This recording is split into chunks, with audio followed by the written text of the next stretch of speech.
Blood for Blood. Written by Nora B. Peevy. Crosses sprouted like crooked trees from the orange ground as Ulthar rode into town on his mechanical horse, Neptune. Neptune was a copper mare and the latest model 500-A1200 with the quickest and smoothest ride and the longest battery life for a horse. The deteriorated town looked like a tornado ran through it after a gunfight, and the wooden signs hanging above the buildings hadn't seen a good painting since the last 4 years he visited.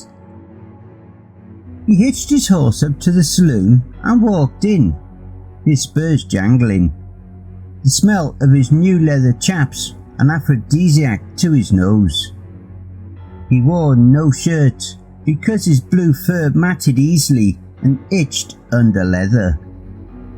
The only reason he wore the chaps was because it was a long ride from the shuttle base to Yethurzua, population 500.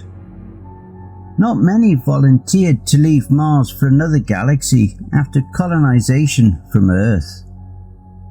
The bar was bustling with working girls, and the piano player looked as sober as a mule was stubborn. Everything in the saloon was covered in orange dust from the planet, which hadn't seen good rain in at least a year. The dust smelled like death. He wrinkled his dog's nose. Wanted posters plastered the walls behind the bar over the silver mirror, desilvering at the edges. A few bullet holes on through the walls was added to the atmosphere. "We don't serve wares in here. Didn't you read the sign?" The bartender, part mantis and part ladybug, continued washing glasses. "Yeah, I read the sign, but I'm willing to pay double for a shot or two of Majaski and a bowl of wild ratoony stew, if you don't mind." Ulthar grinned, showing his fangs and swishing his tail. The 3 gibbous pink moons rising in the east would soon be full. Nobody wanted to see an angry ware, so the barkeep obliged with a grudging smile and the slam of a shot glass on the worn and scarred bar. "Matherilda, get the boy here a bowl of soup, will you?" "It's Ulthar to you, not boy." When he snarled, his tail lashed even faster. The saloon went silent, praying the ware wouldn't lose his temper. Wares were known for being hotheads and didn't mix well with alcohol, which is why they weren't allowed patronage at the saloon. Ulthar was twice as dangerous because he was grieving and trapped in his wolf form. He couldn't shift until done grieving, so strong were his feelings for his beloved. Everyone knew about his beloved. Players paused their card games, leaving the chips where they lay. The working girls hid behind their fans, and the piano player stopped tickling the ivories, took a break, got a drink, and watched the ware with a wary side-eyed glance. More than one of the patrons had a hand on their A12B30E guns. They were an odd lot from all different parts of the Mistonian galaxy. They were beta-fish cowboys with human arms and legs wearing clear bubble helmets attached to oxygen packs. Cowboys of all different manner of beasts mixed together, part rhino and part giraffe, vampire gorillas, and serpents with hyena heads and human arms and legs. Ulthar was aware the entire place had gone silent because of him. His keen ears heard the bugs crawling in the walls. There were tumbleweeds louder than this. Last time he'd been on Yethurzua from Mars, he'd rode in on a U-51B mare with a gang of 4 wares and attacked and killed 3 men. One of them a ranger, but with good reason. they'd been squatting on their claim to a silver mine which was worth over 600 million quintaros. Enough for all four of them to retire comfortably on Mars with their mates. But old Bill Turin had seen fit to take down his betrothed, Hellworlder, in retaliation, and now he'd come back for his hide. Ulthar wolfed on his stew, no pun intended, and asked the bartender where he could let a room and stable for his horse. Only place you wares are allowed after that stunt you pulled is the Rusty Nail. Bertha's still running it, and you know she doesn't put up with no shit from no one, nohow. So you best keep your nose clean and not get into any trouble whilst you're visiting. That's a mighty fine steed you got out there, Ulthar. Wouldn't want anyone to steal it now. The bartender looked the werewolf squarely in the eye, antennae quivering. Ulthar snorted, grinned, slapped 2 quintaros down on the bar for his meal and drink, and sauntered out of the saloon. But not before he noticed the wanted poster for his nemesis, Bill Turin. That werewolf was as good as dead as a vampire at Sunday church. Perhaps he wouldn't put a bullet through his eyes. That was too good for old Bill Turin. He deserved to swing from the tallest tree in town. Ulthar swished his tail, having to hold himself back from flexing his claws. He slit his eyes, turned completely black. The 3 gibbous pink moons of Yethuzua, almost fully risen, cast a lavender glow to Ulthar's light blue fur. His green eyes flashed as he mounted his mare and headed for the other side of town. Neptune snorted, eager to be free of her bit, reins and saddle after such a long journey. She tossed her head in protest. "Soon, girl, we'll be there soon, and then you can rest." Ulthar adjusted his white cowboy hat and held on to his saddle with one hand, the other ready at his A12 B30E, just in case trouble followed him. It usually did, like a bee followed nectar. Surprisingly, he arrived unscathed to the Rusty Nail. He tied Neptune next to a mechanical parrot with green eyes, so verdant you could imagine walking right through them into the forest back on Earth. He couldn't remember the last time he saw that colour. He almost cried out for planet Earth, but it wasn't his home anymore. His fond memories of running through the forest beside a stream on a full moon after deer left him feeling melancholy. He thought of Hellworlder. She would have demanded a wedding dress of that same colour. This made him bare his teeth in anger. He sauntered into the Rusty Nail and found Bertha, a stout woman with a sour face and arms thick from being her own barback all day, serving at the bar. Bertha's hair was prettier than her demeanour. Her aunt mandibles opened and closed. "Ulthar, you can march your tail right out of my row house right now. I don't want to see your face.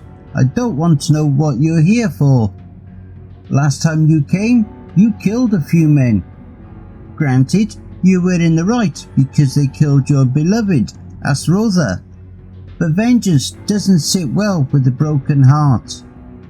You were liable to do something dumber than a camel in the middle of a herd of cows. So get on and go home before you end up dead.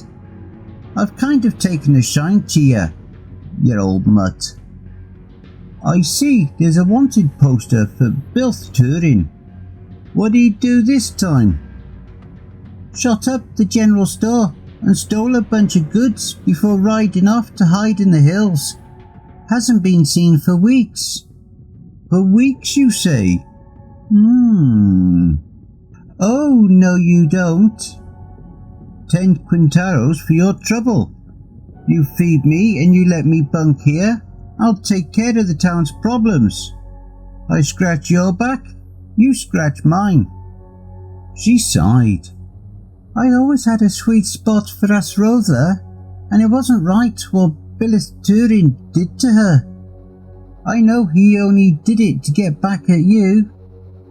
And I know what I'm going to do when I find him." "Here's your room key. Room 3. You know where it is?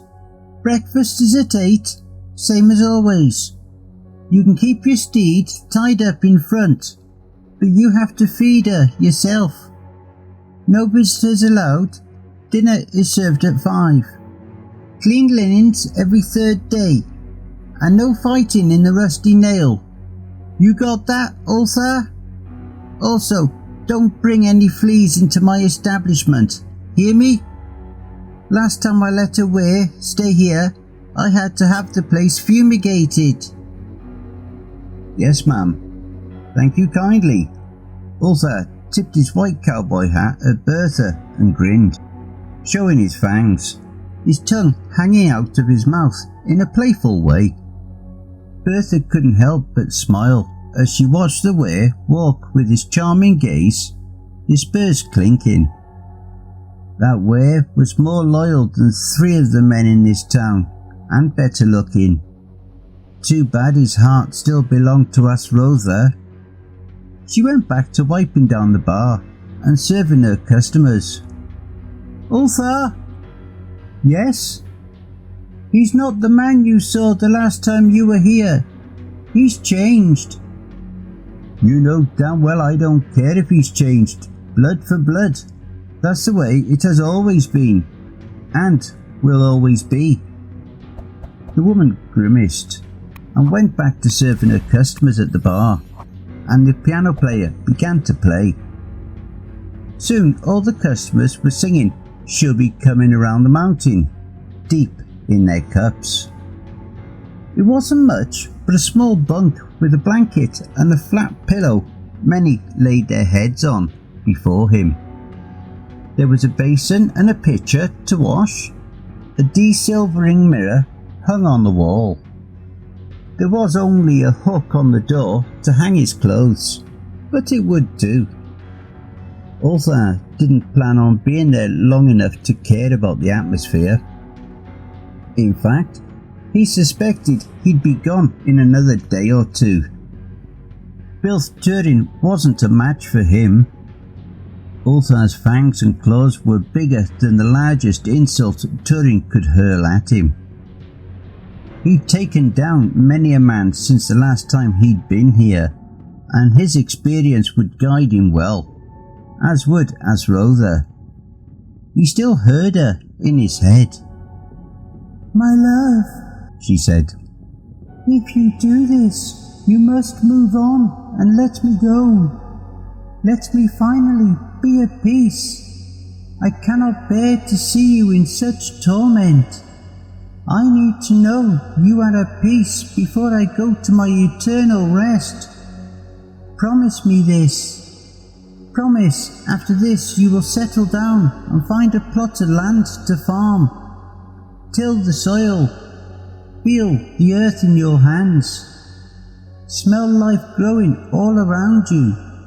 Taste what you have grown. Live. Live for me, because I cannot." "Okay, Asrotha. I promise you I will not chase ghosts anymore. I will let you lie in peace, but your memory will never leave my heart." He poured water into the basin and looked at his own reflection. Superimposed over it was his beloved. He shook his head and twitched his ears. She smiled at him. He closed his eyes and opened them. She had disappeared. Later that night, he went down to play poker with 4 other men. One man looked particularly shady. Ulthar didn't trust he wasn't stacking the deck, but no matter, he was still winning. Having nothing but his steed to wager, the other men also wagered their steeds.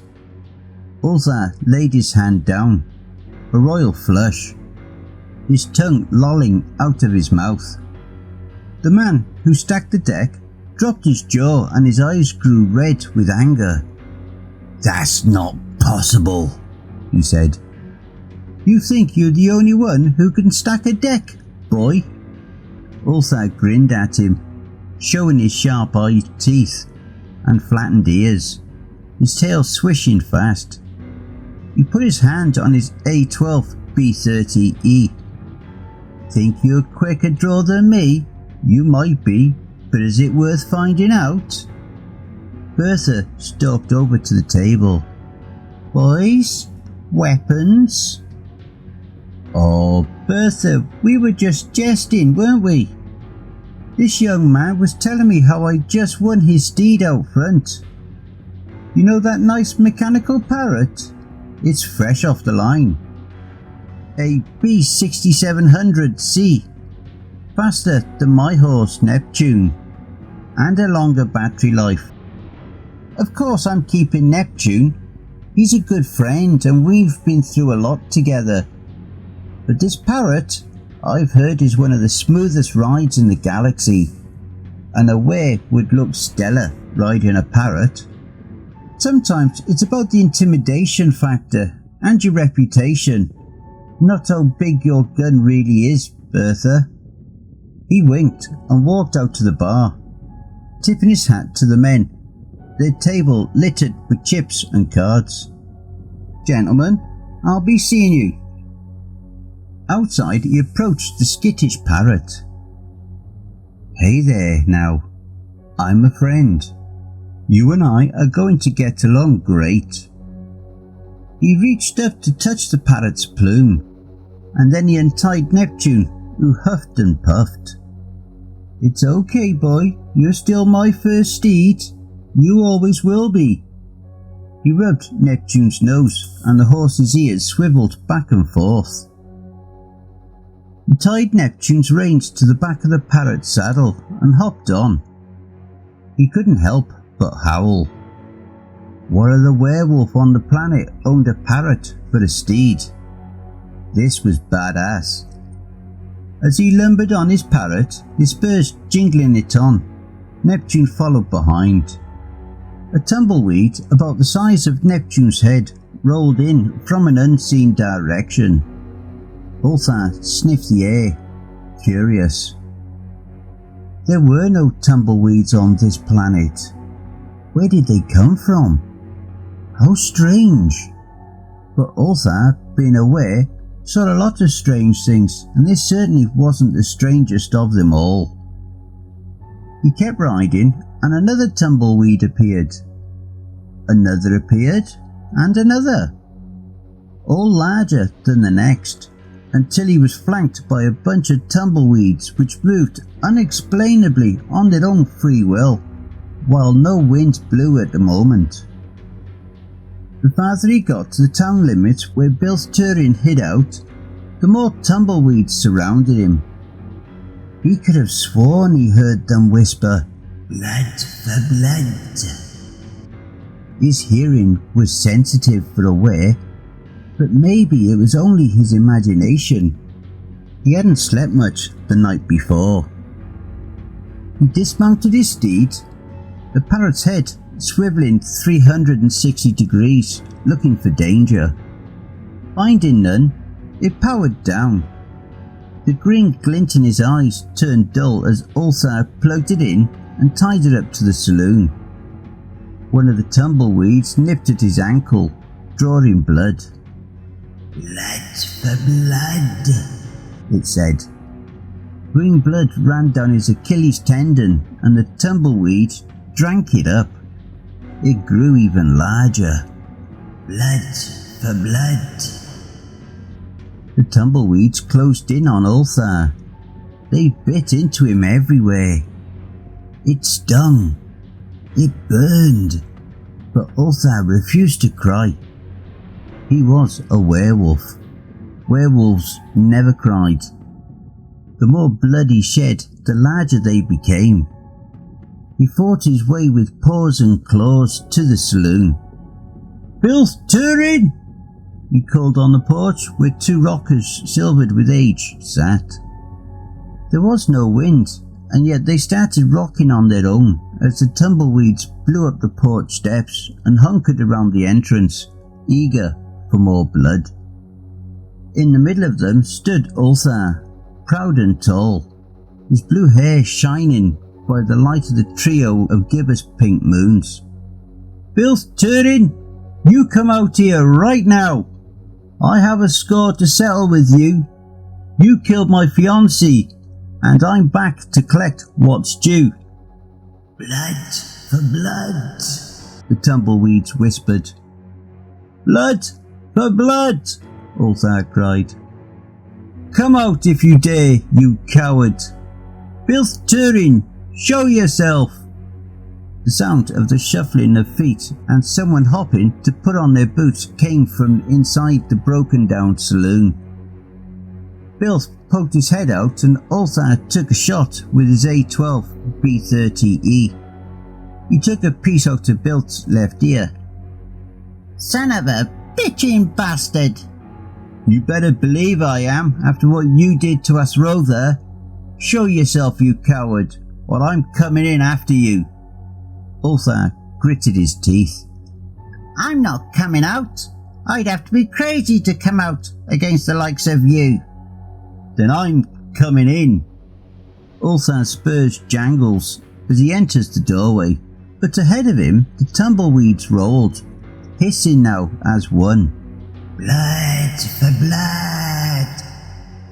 By this time were one giant tumbleweed 6 feet tall with formidable thorns. Bilth Turin came out with his gun drawn, and Ulthar shot him down. It was not a clean shot. Ulthar shot him in the gut. He wanted him to suffer a slow death. But before he could savour his kill, his nose wrinkling with the scent of blood, the enormous tumbleweed ran over Bilth Turin. He shrieked in fear and pain. By the time the tumbleweed passed over him, nothing remained but a bleached white skeleton. The tumbleweed rolled away into the night. Ulthar got back on his parrot and continued on his way, with Neptune following behind. Somewhere in her grave, Rother sighed and closed her eyes. The rose she held between her hands withered and died.